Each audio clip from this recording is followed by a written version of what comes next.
I do lots of programs which talk about extended lifespans, 120 years, 150. A couple of blokes I interviewed in Boston said 600 years.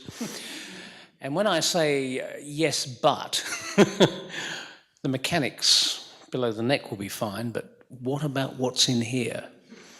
They don't really have an answer, which is quite puzzling. Now, it just so happens that over 300,000 Australians are living with dementia. One person is diagnosed, would you believe, every 6 minutes, and this rate is expected to increase. And tonight we're going to explore the science behind dementia, what it is, and how does it differ from the normal aging process, and what the research is telling us. Science and Dementia, as you've heard, is a National Science Week event, part of the government's Inspiring Australia initiative, hosted by the CRC, as you know. And the CRC includes various organisations, including the federal government, CSIRO, other research entities and universities such as this one, and the University of Western Australia, industry and aged care facilities and hospitals, including Mercy Health, Austin Health, and Barwon Health. Now, the Minister has mentioned several of our panellists, all of them in fact, so I'll be brief on that. Professor Ashley Bush is actually a disease clinician in Alzheimer's. Professor Paul Murrough is the Chief Scientific Officer of Cogstate, the Cognitive Assessment and Training Company. Dr. Marie Farrow is a fellow with Alzheimer's Australia in Victoria, and as you heard, Andrew Watt is an advocate.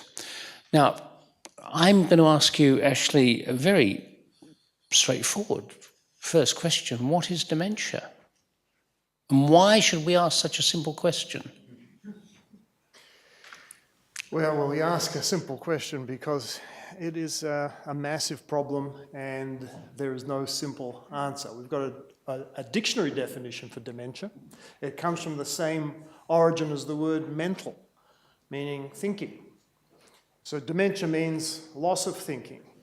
And the way that we understand this now scientifically and medically is that as a consequence of aging, there are a cluster of diseases that can rob you of the ability to think. And the most common of those after the age of 60 is Alzheimer's disease, which represents about 80% of the causes of what we call dementia, this phenomenon of losing the ability to think. And as has been mentioned, I imagine that this audience is here because you're motivated by having witnessed this, and it's a really confronting issue of aging. Obviously, Shakespeare put it very eloquently about dying sans teeth, sans eyes, sans everything. It had been thought in the old days, I even think of my own medical training, that as you get older, it is simply expected that you're going to lose your mind. And was considered natural aging. When I did training, it was actually considered to be part of the expected consequences of getting older. And that changed. I completed my training around about the time that Colin Masters first purified this abnormal protein that's accumulating in the brain in Alzheimer's disease called amyloid. And that ushered in a completely new idea that maybe this most common cause of dementia is actually a disease and not a normal consequence of aging. And I'm happy to say that, 2 or 3 decades later, we now have firmly established that losing your mind is not a normal consequence of aging at all. In fact, the brain is constructed in such a way that provided you keep it in good shape, you can operate up into your advanced age into the hundreds with everything functioning normally, provided that no disease occurs to interrupt it. There are other causes of dementia apart from Alzheimer's disease that are worth mentioning. The second most common cause is loss of the blood supply to the brain, and that can be caused by a stroke or an occlusion of the major arteries in the neck. There are other rarer causes of the brain degenerating in a condition that, like Alzheimer's disease, is what we call in medicine progressive. That is to say, once it starts, it erodes and keeps going. A little bit like cancer, but unlike cancer, these what we call primary neurodegenerative disorders that cause dementia are irreversible. There's no spontaneous remission ever. Cancer, I'm sure you know these stories, very rare, but can completely disappear one day. Not the case with Alzheimer's disease and the related disorders of Lewy body disease and other rare conditions called tauopathies that can also cause the brain to disintegrate. We're primarily focusing on Alzheimer's disease because it's by far the largest cause of dementia. We're always hearing about brains rewiring themselves, and you're implying that it doesn't do that when you've got Alzheimer's. No, we understand the brain rewires itself and replenishes itself slowly throughout life, and happens all the time. But the problem is in Alzheimer's disease and diseases like Parkinson's disease, there's some sort of process that goes on, which is like a chemical fire in a factory that kills cells. And you can't put new cells into this fire without them being burnt out by the same process. So our approach scientifically is to put the fire out first. Then hopefully there is a chance for the brain to repopulate the lost. Yeah, and briefly, I mentioned the number 300,000, extraordinarily high numbers, getting bigger all the time. Yeah, well, because medicine is successful in bringing us into old age, we've managed to tackle things like heart disease quite successfully. And so we live to the age of risk, which is after the age of 60, and then it begins to become a problem. Andrew, it's a personal thing, it's a people thing. Your father had Alzheimer's? Yeah, so I think a lot of the time we think about, as she was saying, it's usually after the age of 60 that these things tend to crop up. Dad was actually 52 when he was diagnosed, so he had a variant called younger onset Alzheimer's disease, which tends to be slightly more genetic, sadly for me. I was 18 at the time, and he came from a fairly, I guess, not the background that you'd assume of this disease. He was a fairly well-educated man. He was a doctor. He was actually the head of surgery of 2 hospitals back in WA. And he was practicing medicine when he started to notice little things were slipping. So obviously stopped surgery fairly quickly. But just the simple things like forgetting names, forgetting where he was going, forgetting why he'd walk into a room, that kind of thing. And that progressed over time. What happened was, slightly arrogantly perhaps, he diagnosed himself with depression, I think, which is something that we see quite a lot in the early stages. The patient's usually aware that something's going on but not quite sure what's going on, and that can be quite depressing. And that progressed, and he eventually, what happened was he went in for it was quite routine surgery on his lower back, and the anaesthetics and bits and pieces had somewhat of a strange effect, and long story short, we got a call from the hospital telling us that they'd lost Dad. Oh dear. So we sort of frantically made our way over there, and it's actually quite lovely. It's one of my favourite stories of him, actually, because he'd slipped into the mode of doctoring. It was a hospital that he used to work in, and so we found him about half an hour to an hour later wandering the halls doing his rounds in a hospital gown. So from my point of view, it's a touching story. From the poor woman who found the half-naked man on her bed, perhaps not so much. Could anyone explain why he would have had the disease at 52 so early? We're not sure. I'd imagine that there's some sort of genetic underpinning which has left him predisposed to the disease. I guess from there is we think of the disease in the clinical sense of it's a loss of thought process, it's a loss of memory, and I think that's generally how we think of the disease. But from a personal setting, it's not so much the loss of thinking that's what affects the person who has the disease or the family of the person affected. It's the loss of identity and the loss of personality. This is a disease which robs the essence of who you are very slowly and incrementally. So I think it's best described as, and it's been described as, the longest funeral. And I think that's perhaps the best way that I could describe it as well. It's a series of deaths over time that you adjust to. So each thing that the person loses, you mourn it and you grieve it and you go through the stages, and then they lose more of themselves. So I think back to when he lost the ability to write. And he would spend hours at his desk scribbling away, trying to remember how to go through the process of writing, which is something that had come so naturally to him, sort of almost weeks or months before. And all, of course, it was sort of this almost hieroglyphic scribblings on the page, and that deteriorated over time. But he was so dogged in learning it. And I guess I feel slightly fraudulent of being up here to a certain extent, because being only 18 at the time, I didn't take the news very well. I sort of saw two options moving forward, and one of those was to be a fairly responsible member of society which goes home and helps their family. But at the same token, I was an 18-year-old man trying to find my own self and who I was as a person. And so I took perhaps the easier route, which was to ignore the family, ignore the problem for a little while and self-medicate for a bit. And, So what are you doing for the Alzheimer cause? Well, look, what am I doing? I come to events like this and I talk and I give the personal side of the story, but I'm also doing research. I'm actually doing a PhD just across the road at Bi-21 through the University of Melbourne, which has been great, because I think something that's perhaps missing in the research field is the notion of what the disease actually is. I think as researchers we're very well adept at giving definitions and saying, well, this is how it presents in a clinical setting. If I took a brain and sliced it, this is how it would look after the disease has taken its effect. But I can probably count on one hand the number of people in my lab who have actually met a person with the disease. We deal instead with cells or with animal models or with blood or CSF samples, and it's too detached. I think I'm a much better researcher myself, having the personal connection, having some awareness of how the families themselves are affected and how it's a disease not just of an individual but of a community. Because I think after a certain point the disease itself isn't actually so bad for the person affected. And I think in Dad's case, by the time he got to the point where he was no longer aware of what was happening, it was quite easy on him.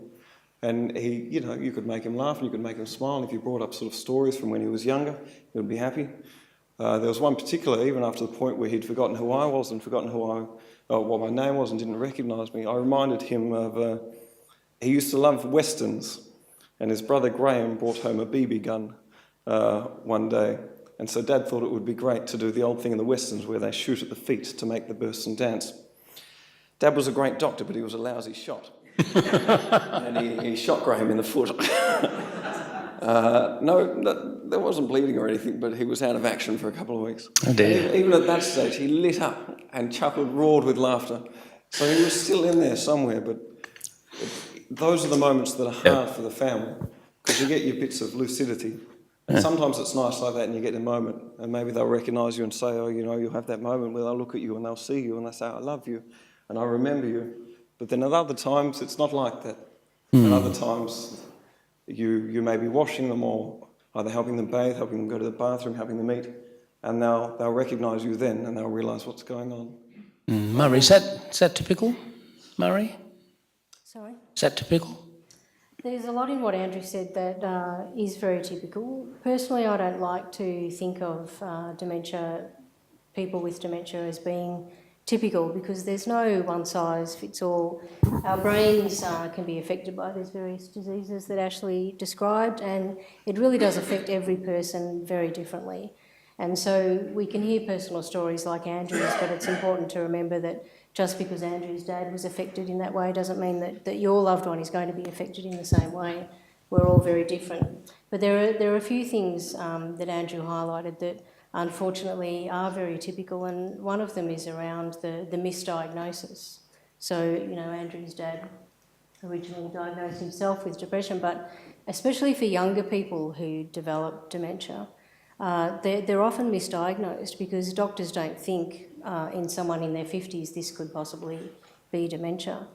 But the same thing occurs actually in older people as well. We know that the average time from a person first complaining that they feel they're having a problem, or their family complaining that there's a problem there with a GP, and actually getting a formal diagnosis is 3 years. And that's ridiculously too long, and many of them will be misdiagnosed with something else in the meantime. So unfortunately, that is a very typical story. Paul, we talk about memory loss. Is there any way of measuring memory? Because, I can, one day in 5, I think I've lost my memory. I think we all exchange little things about how memories are going, but we keep going in the normal way. I think the important theme that's come from the talks so far and how it comes together at this point is that still, despite the great excitement that we all have as a group in Melbourne and in the world, in fact, with understanding the biology, and we're starting to get our fingernails under the edge of Alzheimer's disease, largely Alzheimer's disease and the broader dementias are as they do. And so the problems that we have, all have described, actually from literature, from family experience, and from our understanding of support groups, are that the way in which we find and understand the disease is by people reporting to us that their memory is not so good, or the way in which they think, or we hear things where family will observe sudden changes in behaviour. As humans, we don't have great insight into our own mental functions. So for example, in the clinic, when someone often comes to me reporting that their memory, that they're having great trouble with their memory, when you will assess them formally, you'll often find that there's no problems at all. In fact, there's some change of mood or some great concern or worry. We find, for example, in our studies in Melbourne, worrying about children, adult children, causes substantial memory loss in people. Lazy wretches have been like that. Now at 40, they're still driving their parents crazy. The other problem is, I think, that as society, we actually don't have a very good language for describing thinking to ourselves. So largely, if you think about the vernacular that we use, we talk about having trouble concentrating, having trouble remembering. That's about it. We don't really have any more words. You rarely go to the doctor saying, I'm a little dyspraxic today. So the broad sort of set of constellations that give us the subtleties, the adaptive behaviour that we do when we have our brains working. It's remarkable, isn't it, that a working brain expresses itself in so many different ways. But actually a broken brain comes out quite common in a way, that changes in the loss of adaptive behaviour, changes in mood. And so largely still at this nexus, if you like, where we still have this leftover of the clinical approach, where we ask you, what did you have for dinner? Where did you go last week? Typically people in the early stages of dementia will have difficulty answering those questions, but who won the grand final in 1975? And wasn't 1970 the worst year for football ever? Of course, they'll be able to give you quite long and detailed histories about that. So we say, okay, there's a good remote memory, not so learning new information is problematic. This is characteristic of a dementia, and on we go. But we're largely stuck. I think the very optimistic and exciting thing that's occurring now is that we're starting to be able to put together those sorts of clinical observations and pair them with biology and understand them in the context of familial issues, like, for example, different genetic risk factors, and it's actually starting to make sense. Yeah, because, if you get to a certain age, I can tell you wake up, you don't want, if you wake up and you look at the clock and it's 3 in the morning again, and you tell yourself, I must not start thinking about arrangements because I will suddenly be more awake and I'll suddenly think of 20 more arrangements, and you know that your performance the following day is going to be 10% down. And you can actually tell the difference between that kind of old fusspot, middle of the night stuff and what might be clinical. Yeah. Yes, and in fact that happens in younger folks too. That's not exclusively an issue for older people. I mean, maybe the circumstances that cause you to have trouble with thinking occur more commonly. But say, for example, I'm sure everyone's had circumstances where they've had the flu and said, I'll work from home, and with all the best will in the world just can't get their head from the pillow. I mean, that is cognitive dysfunction, despite your best efforts. That's in effect what it's like to have a difficulty of cognition. I think one of the great problems that we see as clinicians when we say we're trying madly to understand the disease and ideally to solve it, but we don't have a sense of what it's like to have the disease. So, for example, if we were working in pain, most of us could just pinch our little finger and say, oh, that's what it feels like. Right?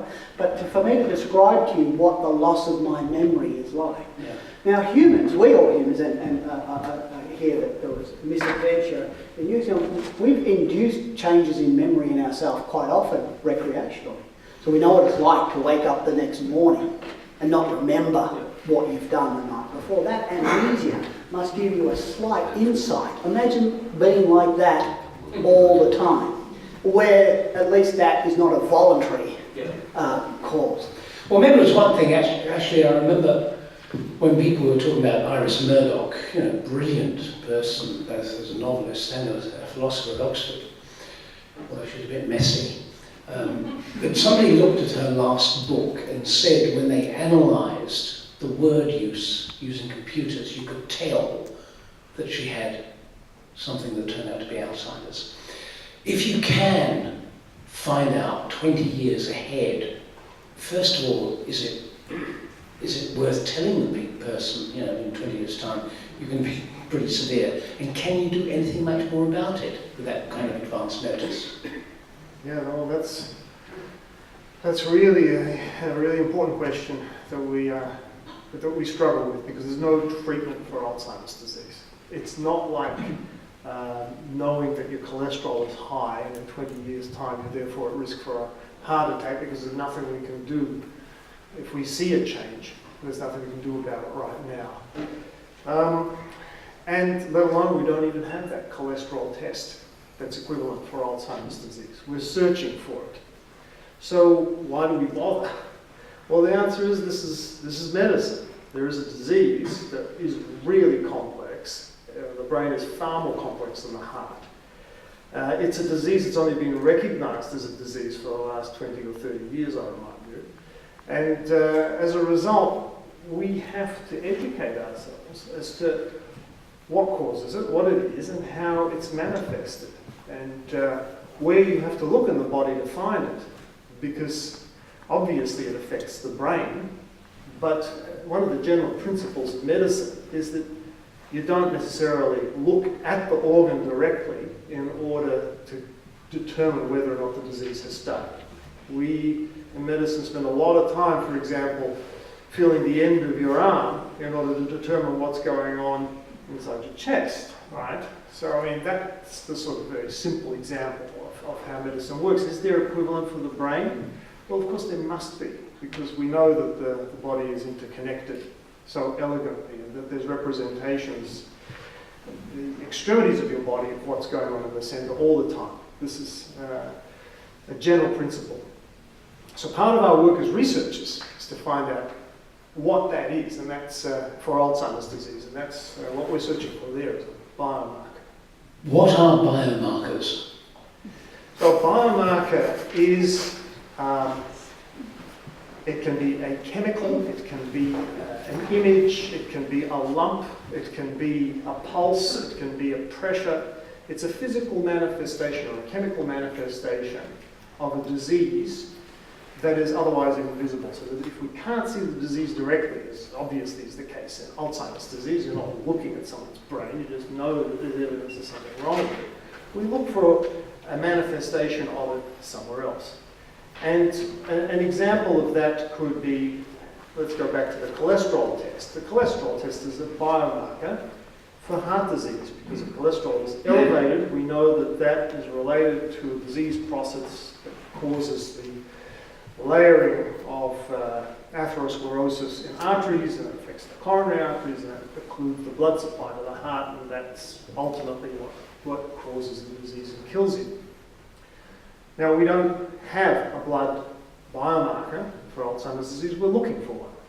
And it's a needle in a haystack. There are millions of things you can look at in a drop of blood. But biomarkers are not just in blood. They're also in blood pressure, for example, is a biomarker. An X-ray is a biomarker. You see an image of something. So biomarkers take various shapes and forms. Genetics is the biomarker. We can take DNA out of a swab from the mouth nowadays and sequence it to the extent that we can work out every gene that exists inside you. And sometimes we can detect biomarkers for diseases that way as well. Now, all that whole panoply of medical information gathering is available for us, obviously, in people with Alzheimer's disease. And our job as researchers is to work through this matrix of trillions of possibilities to come up with things that could be useful in medical practice. And that's what a biomarker is. It has to be useful. It will tell us that the disease is occurring, and that hopefully when we have a treatment, we can measure the impact of that treatment against the biomarker, much as like when we give anti-blood pressure tablets to a patient, we measure the blood pressure. rather than wait for them to have a heart attack. Yeah. So, Paul, if you've got the biomarkers, that's where the drugs come in that you can deliver. One day. One day. So, as Ashley says, there are biomarkers for the presence of the disease, and then those same biomarkers may tell us about response to treatment, but they may not as well. So, the other thing about understanding biomarkers is that they do give us some clue to pathology. Presumably the biomarker is linked to some disease process. And so the logical extension of that is that if you can understand that disease process, you can interfere with it some way. And so this is where we're at to now. So, Yeah, I gather from what you both said, it's a long way off yeah, probably actually. as it stands. Yeah. Well, we're looking for a needle in a haystack, Yeah. but we do it systematically. We're going to play that game tonight that we had outside. Yeah. We got the slide there, Melanie. Probably as good a time as any to look at it. Shall we do this, Rob? Sure. This is a slide put together, and you may have seen it as you walked into the building, which is a kind of artistic representation of a hunt for a biomarker. What you're seeing there is a group of normal-looking people, but 5 of them are going to get Alzheimer's disease. One of them's actually got Alzheimer's disease. But they all look the same. They look healthy enough.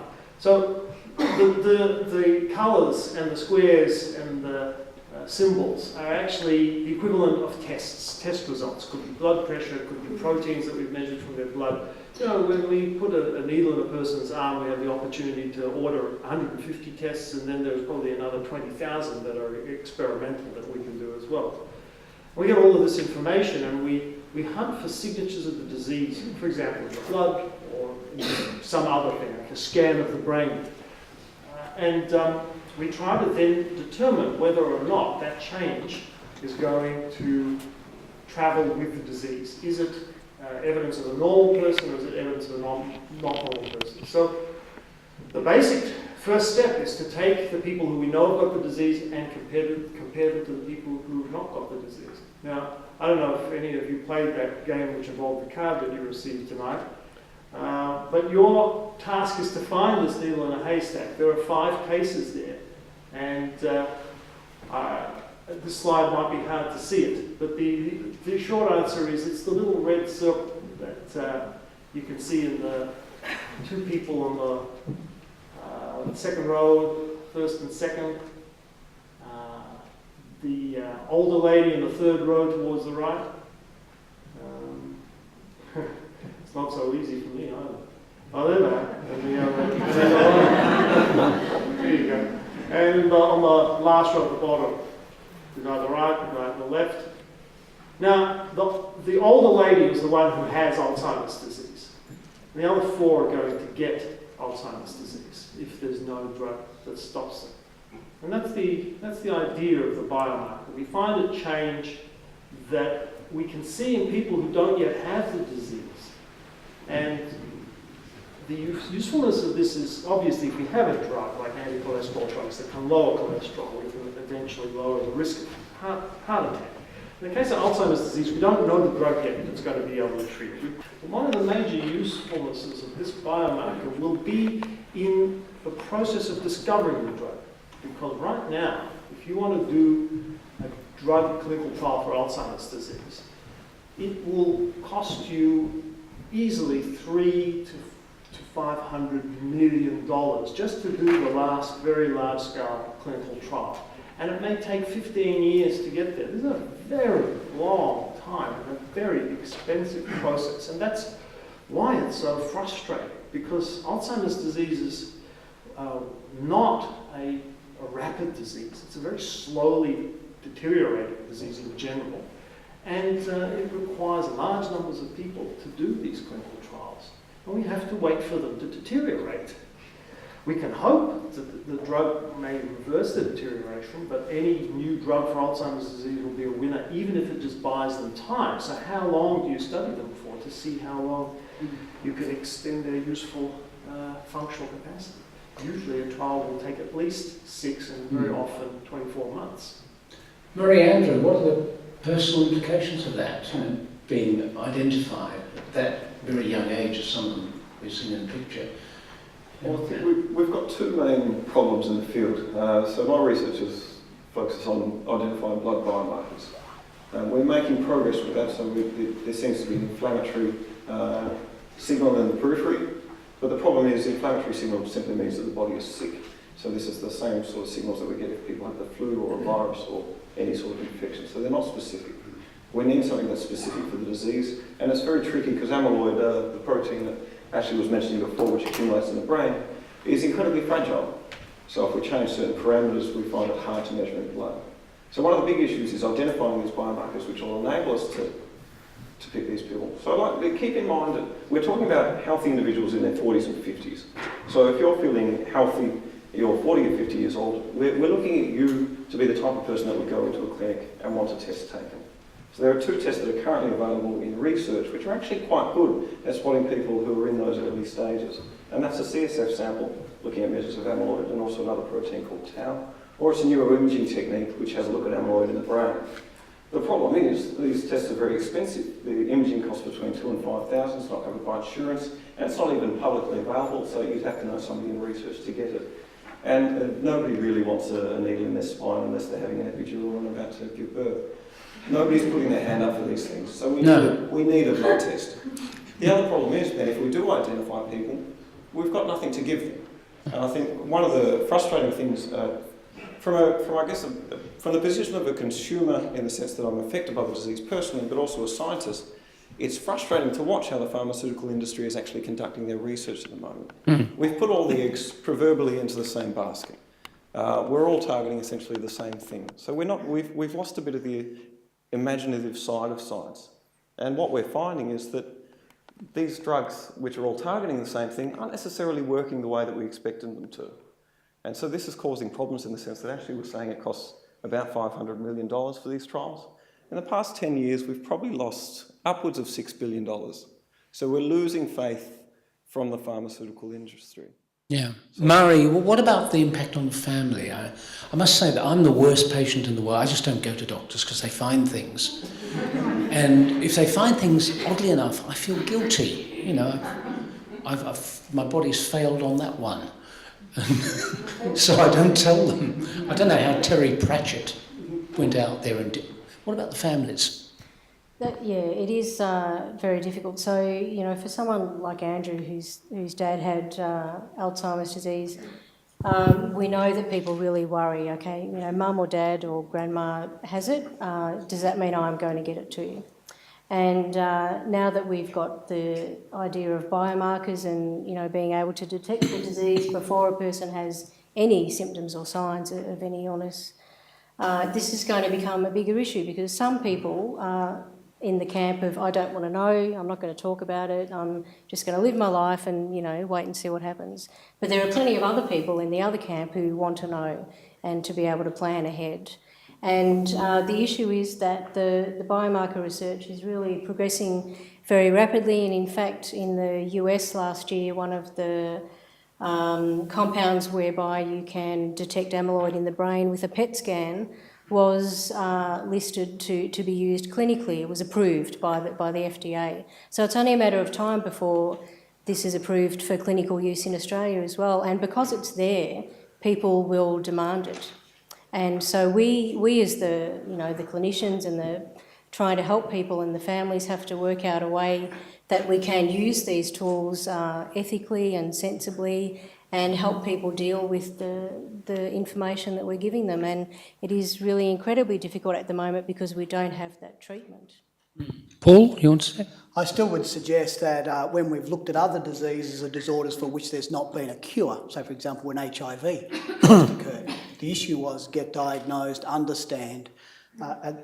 Just to play totally opposite, imagine that if all of the people who actually had the disease but were well, and in fact if we look, the sort of prodrome, if you like, the time before the disease manifests as problems with memory is estimated to be about 20 years from when we can detect it at a biomarker. So these are all the people who are at their professorships and at the zenith of their careers. There's also the people who are powerful and who are going to essentially cause and demand decisions be made. So if, for example, the one in 15 of us in this room who carry the disease say, well, I want to do something about it now. I have the resources, I have the social capital to actually move it. So another potential, so not so pessimistic in a way, is that if you did make the test available and that individuals did know that they carried a risk and that was at a time where they had the ability to do something about it, maybe not personally, but societally, you might start to see a change. Before Paul's drugs come along, or actually, well, what can the family do in terms of lifestyle? And That's a very good point, because there really is a lot that we can do. And, the sort of research we've been talking about in terms of tests to diagnose the illness and then treatments to cure it, that's really only one area of research. And there's a huge amount of what you might call social research going on as well, which is incredibly important, because while we're waiting for the cure, if you like, or even more effective treatment, there are still hundreds of thousands of people living with the condition for a long time through the various stages, and we need to know the best ways. We need to have evidence that show the best ways to actually look after them, improve their quality of life, and make the journey as painless as it can be. And there is a lot of research going on in that area.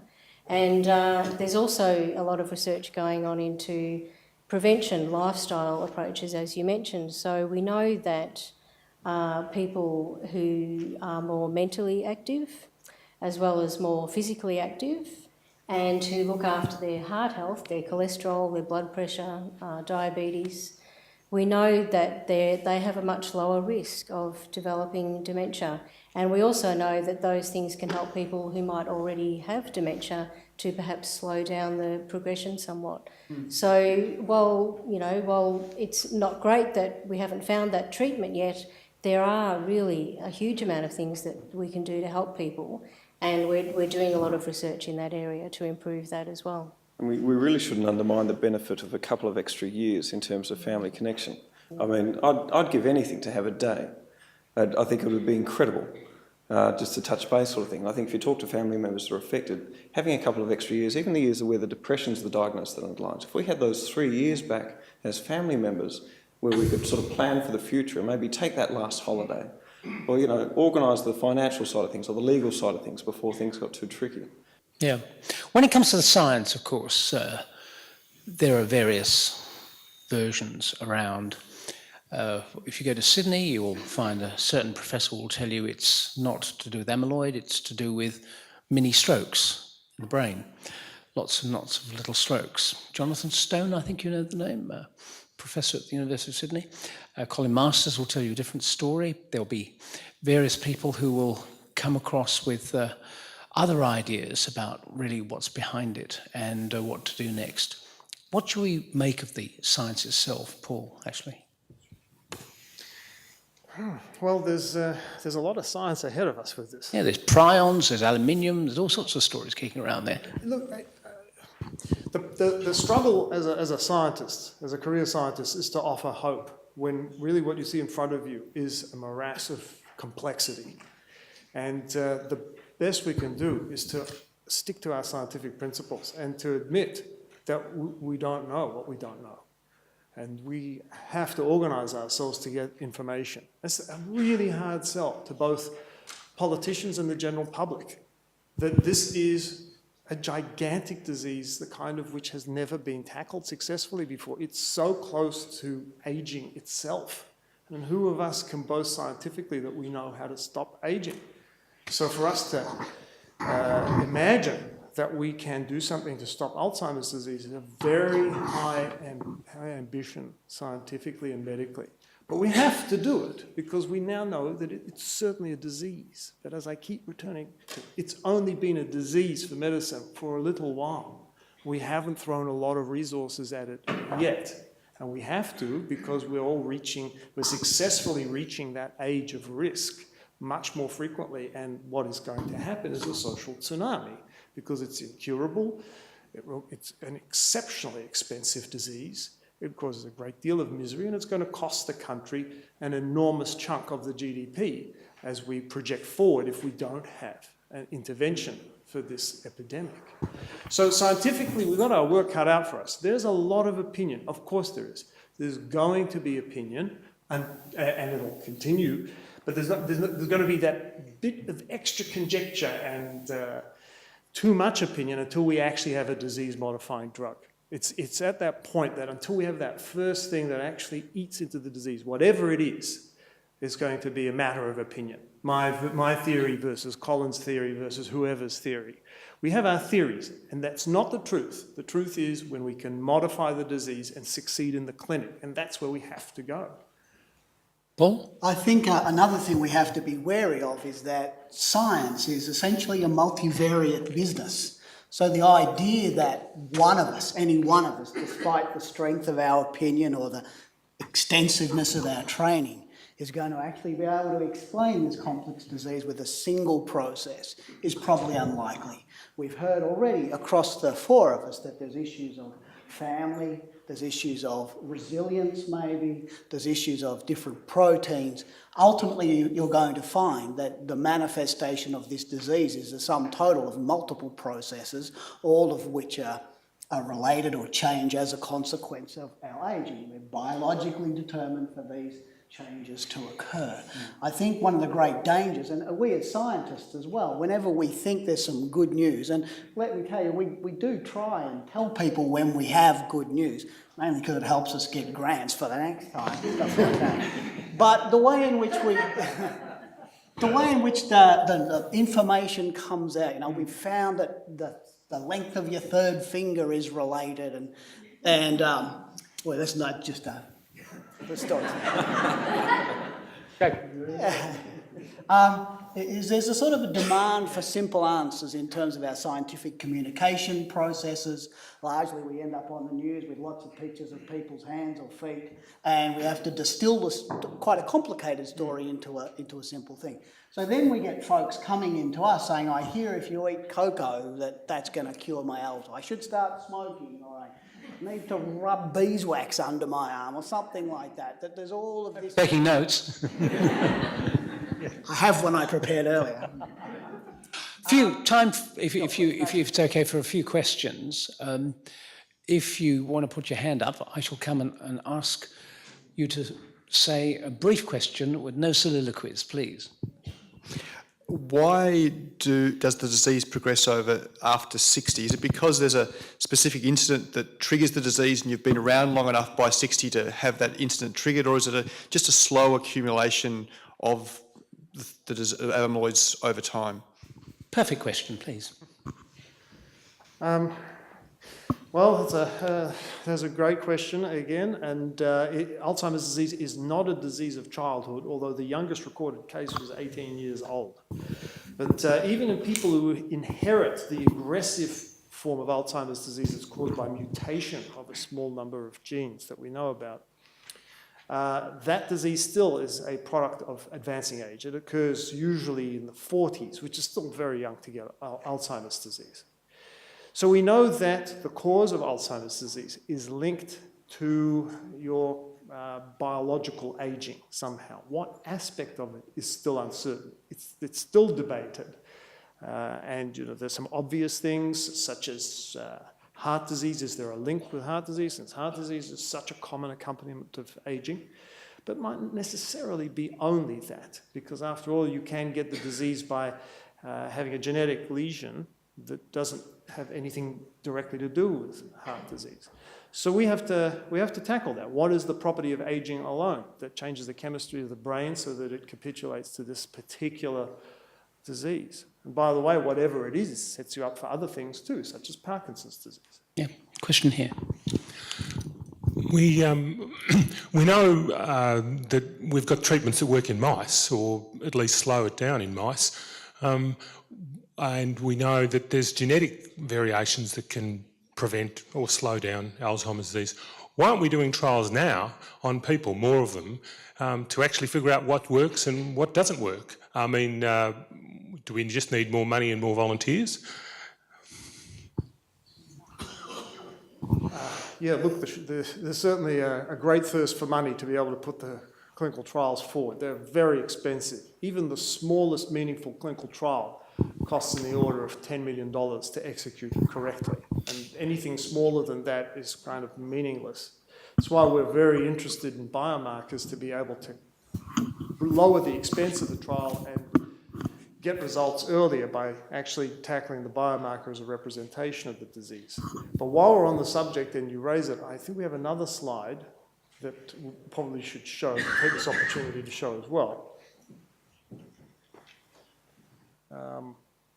We are in desperate need of volunteers for our clinical studies, and one of the projects that we have moving forward here involves imaging by positron emission tomography, PET, and there's some images there. Now, there is a website that's involved, brainpet.org, see in the top right hand. We welcome having volunteers who are healthy or not healthy to come in and be scanned so that we can progress our work on trying to find one of the biomarkers that are involved in the disease. To touch quickly on why we don't have perhaps more trials at the moment, so Ashley mentioned that it costs about $10 million to get the starting trials off and running. We only actually get $21 million worth of funding from the NHMRC. So at the moment, dementia is the third leading cause of death in the country, behind cancer and cardiovascular, but we only get a very, very small portion of the pie. So we don't actually have all that many funds to play with. So cancer, for example, gets about $160 million per year. Cardiovascular disease gets 93 million. Even diabetes gets about 60 million, and we're down the lower end of things on 20 million. So it is hard to get these things moving simply because there's no funds, or not enough funds available. Thank you, Andrew. Question over here. I was curious to know whether there's a difference in the prevalence of the disease in different cultures or societies. So heart disease has been shown to be lower in some parts of the world due to diet. Does this happen with Alzheimer's as well? Want me to answer that one? No, it doesn't. Certainly the prevalence studies, they're very hard to do, to work out exactly how many people have Alzheimer's. The prevalence studies that have been done suggest that there really isn't much of a cultural difference. There certainly are different rates around the world, but they're explainable by healthcare systems and lack of diagnosis and that sort of thing. Yes. Andrew mentioned that his father's Alzheimer's was triggered by anaesthetic after an operation. I was wondering how common that is as a trigger and how risky anaesthesia is for elderly people. I'll probably just quickly say it wasn't a trigger, it's just something that exacerbated the symptoms. I've looked at this for some information that we provide about it, and the thing is that we believe for most people the Alzheimer's disease is probably already there, as we've heard that it's there builds up for 20 years before you actually see any symptoms. And then when someone has certain major surgery and an anaesthetic, it may be a trigger that sort of tips them over the edge so that after they come out of that, their cognitive impairment is now noticeable, whereas it wasn't noticeable before. But it's not believed to be the cause, if you know what I mean. Having said that, though, there's a lot of research going on into whether, in fact, perhaps the chemicals in the anaesthetic or other factors might, in fact, be increasing the risk. There's a question over here. Yes, please. My question's a non-scientific one, really. If one has a friend, and this really is a friend, it's not me. Well, to a certain extent, I suppose it is, who has quite severe memory problems. It's very hard. Some people will have insight into the fact that they're starting to have problems and other people won't. And everyone's going to have a different response if you raise it with them. So there's no one-size-fits-all answer. The people who could help you with that is the National Dementia Helpline that you can call at Alzheimer's Australia. They have excellent advice around those issues and how to broach it with people. Have to make this final.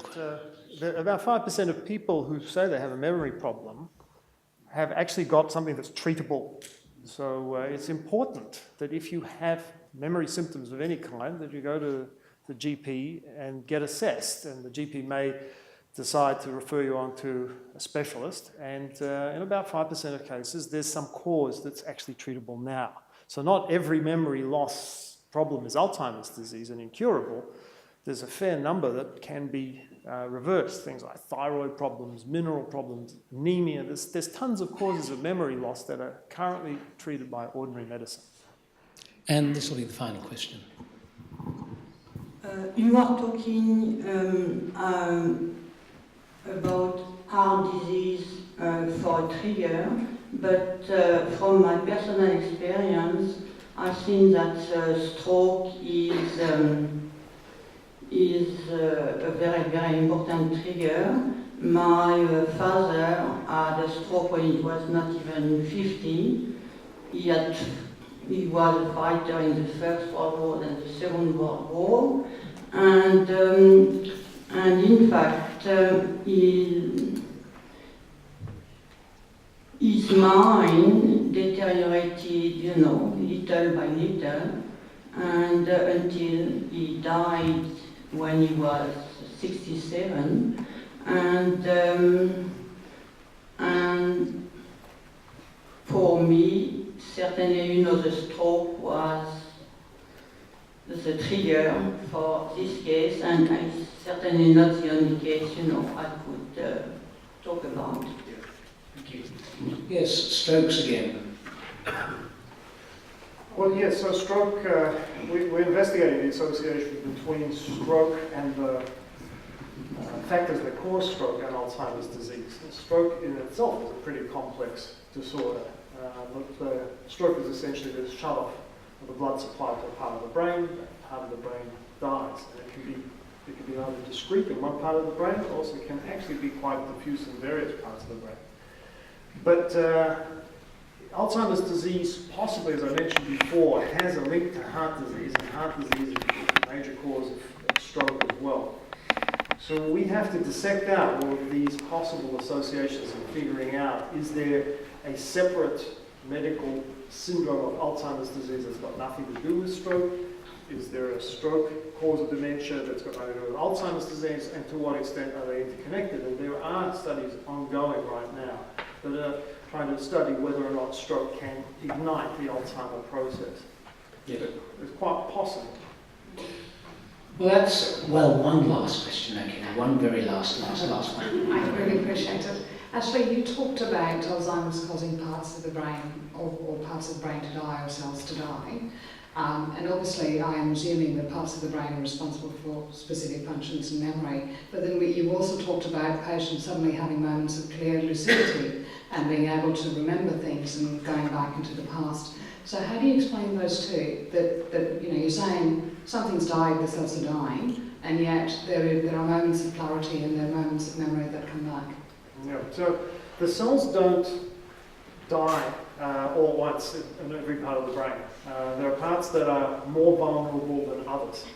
And the first parts to go are the parts that have to do with short-term memory. Parts that have to do with long-term memory are preserved. Parts that have to do with movement, for example, are preserved. As well as that, the cells don't die, they get sick first, so they stop functioning properly. And so during this period, while they're getting sick but not gone forever, they fluctuate in their function. So one of the characteristics of Alzheimer's disease is the good days and the bad days. And we still don't know exactly what sets up a good day or a bad day. But we do know that inexorably, the overall function deteriorates as the cells eventually do die, and the brain loses mass. So the brain loses its meat, and it loses its weight, and the cells actually disappear. Well, that's the end of the general discussion. As you know, this is brought to you by National Science Week, which has been going for just a few days. I started off on Monday at the Powerhouse Museum in Sydney with 600 young people, Dr. Carl, all sorts of others, and a young woman suddenly announced that the barnacle had the longest penis related to body length, and I was required to pick up a 15-metre penis. BS television, yes, cut out the sound. And the variety of, this is the funny events, the serious events, and events like this where you really tackle the science. So thank you, and thank you to the CRC.